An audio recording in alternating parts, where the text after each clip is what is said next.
all the time. Gosh, how many stars, Paul? 9. I love it. I love it to death. And I think it's done extraordinarily well. It's extremely tight. Let's not argue about the pacing because it is dynamite. The pacing in this film is fantastic. Doesn't start off hard. No. And then it builds and builds and builds. And then it gives you like an hour of sheer orgasmic pleasure. So, 9 from you. Yes. 7 from me. 7? It's still just an action film with a little bit of plot. Oh. What's it trying to achieve, Paul? Oh, fuck you. God's sake, you're such a Philistine. You really are. This is art. This is art at a high level. Paul? No, don't try and do that shit to me. No. What's it trying to achieve, Paul? It achieved it, and so therefore I should have given it a 10. Oh, all right, fine. Shall we get on to your film, or should we go straight to the... So 7 stars from me and 9 stars from Paul for John Wick Chapter 1, if you're having trouble looking for it. So, Paul, your magic movie moment.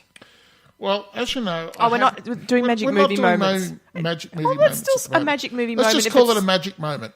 Okay. Let's just call it Paul's magic moment. Okay. Now... Gosh, that sounds really bad. All right.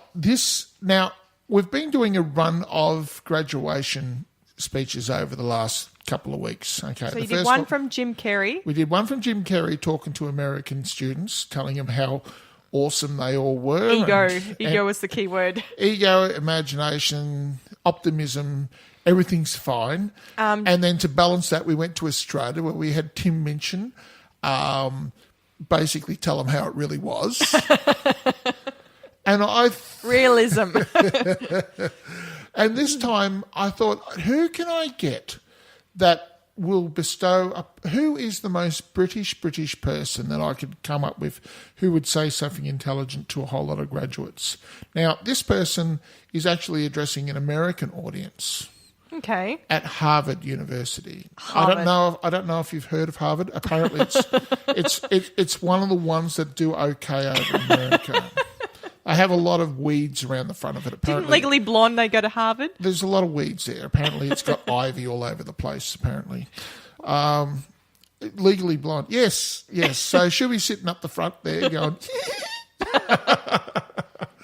Now, would you like to make a guess as to who this person is? Well, I was going to say Stephen Fry, because that's been your man crush at the moment, but maybe it's not. Oh, you do that to me all the time, don't you? What's that? I don't have a man... Oh, okay, maybe a little bit, but no, you're wrong, shithead. So... Who is it? I've decided to go for the best British author that I could think of. Who's the best British author that comes to mind to you?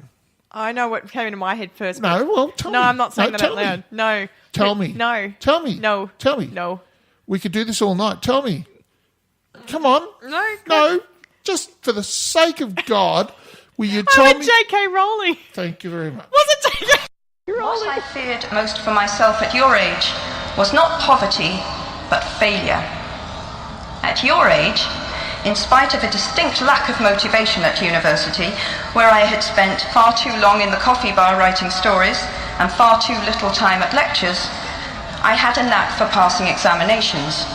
And that, for years, had been the measure of success in my life and that of my peers. Now, I am not dull enough to suppose that because you are young, gifted, and well-educated, you have never known heartbreak, hardship, or heartache. Talent and intelligence never yet inoculated anyone against the caprice of the fates, and I do not for a moment suppose that everyone here has enjoyed an existence of unruffled privilege and contentment. However, the fact that you are graduating from Harvard suggests that you are not very well acquainted with failure. You might be driven by a fear of failure quite as much as a desire for success. Indeed, your conception of failure might not be too far removed from the average person's idea of success. So high have you already flown. Ultimately, we all have to decide for ourselves what constitutes failure. But the world is quite eager to give you a set of criteria if you let it. So I think it fair to say that by any conventional measure, a mere 7 years after my graduation day, I had failed on an epic scale. An exceptionally short-lived marriage had imploded, and I was jobless, a lone parent, and as poor as it is possible to be in modern Britain without being homeless. The fears that my parents had had for me and that I had had for myself had both come to pass. And by every usual standard, I was the biggest failure I knew. Now, I'm not going to stand here and tell you that failure is fun. That period of my life was a dark one, and I had no idea that there was going to be what the press has since represented as a kind of fairy tale resolution. I had no idea then how far the tunnel extended, and for a long time any light at the end of it was a hope rather than a reality. So why do I talk about the benefits of failure?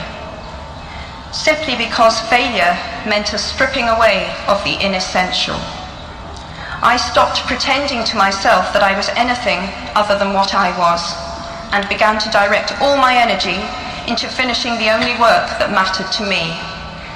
Had I really succeeded at anything else, I might never have found the determination to succeed in the one arena where I believed I truly belonged. I was set free, because my greatest fear had been realized, and I was still alive, and I still had a daughter whom I adored, and I had an old typewriter and a big idea. And so rock bottom became the solid foundation on which I rebuilt my life. You might never fail on the scale I did, but some failure in life is inevitable. It is impossible to live without failing at something, unless you live so cautiously that you might as well not have lived at all, in which case you fail by default. Failure gave me an inner security that I had never attained by passing examinations. Failure taught me things about myself that I could have learned no other way.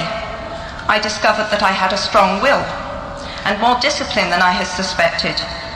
I also found out that I had friends whose value was truly above the price of rubies. The knowledge that you have emerged wiser and stronger from setbacks means that you are, ever after, secure in your ability to survive.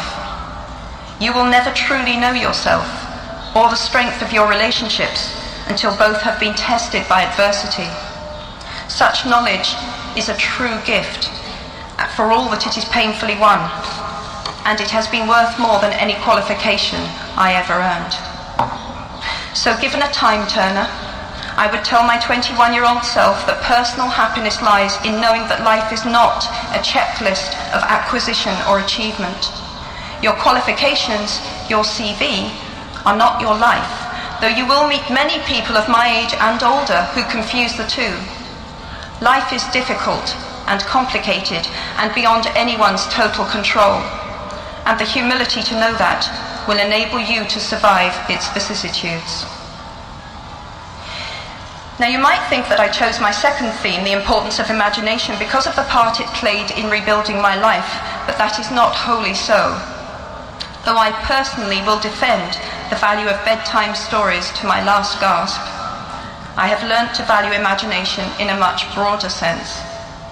Imagination is not only the uniquely human capacity to envision that which is not, and therefore the fount of all invention and innovation. In its arguably most transformative and revelatory capacity, it is the power that enables us to empathize with humans whose experiences we have never shared. One of the greatest formative experiences of my life preceded Harry Potter, though it informed much of what I subsequently wrote in those books. This revelation came in the form of one of my earliest day jobs. Though I was sloping off to write stories during my lunch hours, I paid the rent in my early 20s by working at the African Research Department of Amnesty International's headquarters in London. There in my little office, I read hastily scribbled letters smuggled out of totalitarian regimes by men and women who were risking imprisonment to inform the outside world of what was happening to them. I saw photographs of those who had disappeared without trace, sent to amnesty by their desperate families and friends. I read the testimony of torture victims and saw pictures of their injuries. I opened handwritten, eyewitness accounts of summary trials and executions, of kidnappings and rapes. Many of my co-workers were ex-political prisoners, people who had been displaced from their homes or fled into exile because they had the temerity to speak against their governments. Visitors to our offices included those who had come to give information or to try and find out what had happened to those they had left behind. I shall never forget the African torture victim, a young man no older than I was at the time, who had become mentally ill after all he had endured in his homeland. He trembled uncontrollably as he spoke into a video camera about the brutality inflicted upon him. He was a foot taller than I was and seemed as fragile as a child. I was given the job of escorting him back to the underground station afterwards, and this man, whose life had been shattered by cruelty, took my hand with exquisite courtesy and wished me future happiness. And as long as I live, I shall remember walking along an empty corridor and suddenly hearing, from behind a closed door, a scream of pain and horror such as I have never heard since.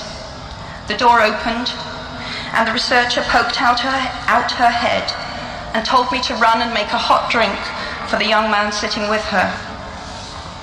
She had just had to give him the news that in retaliation for his outspokenness against his country's regime, his mother had been seized and executed. Every day of my working week in my early 20s, I was reminded how incredibly fortunate I was to live in a country with a democratically elected government, where legal representation and a public trial were the rights of everyone. Every day, I saw more evidence about the evils humankind will inflict on their fellow humans to gain or maintain power. I began to have nightmares, literal nightmares, about some of the things I saw, heard, and read. And yet, I also learned more about human goodness at Amnesty International than I had ever known before. Amnesty mobilizes thousands of people who have never been tortured or imprisoned for their beliefs to act on behalf of those who have. The power of human empathy leading to collective action saves lives and frees prisoners. Ordinary people whose personal well-being and security are assured join together in huge numbers to save people they do not know and will never meet. My small participation in that process was one of the most humbling and inspiring experiences of my life. Unlike any other creature on this planet, human beings can learn and understand without having experienced. They can think themselves into other people's places. Of course, this is a power, like my brand of fictional magic, that is morally neutral. One might use such an ability to manipulate or control just as much as to understand or sympathize. And many prefer not to exercise their imaginations at all. They choose to remain comfortably within the bounds of their own experience, never troubling to wonder how it would feel to have been born other than they are. They can refuse to hear screams or peer inside cages. They can close their minds and hearts to any suffering that does not touch them personally. They can refuse to know. I might be tempted to envy people who can live that way, except that I do not think they have any fewer nightmares than I do. Choosing to live in narrow spaces leads to a form of mental agoraphobia, and that brings its own terrors. So what do you think of that? I thought that was awesome. I had no idea of her background. Answers a lot of questions, actually. It does answer a lot of questions, but I guess, look, Look, first thing I'll say before I say anything else is that is 10 minutes out of a 20-minute speech. And she goes on to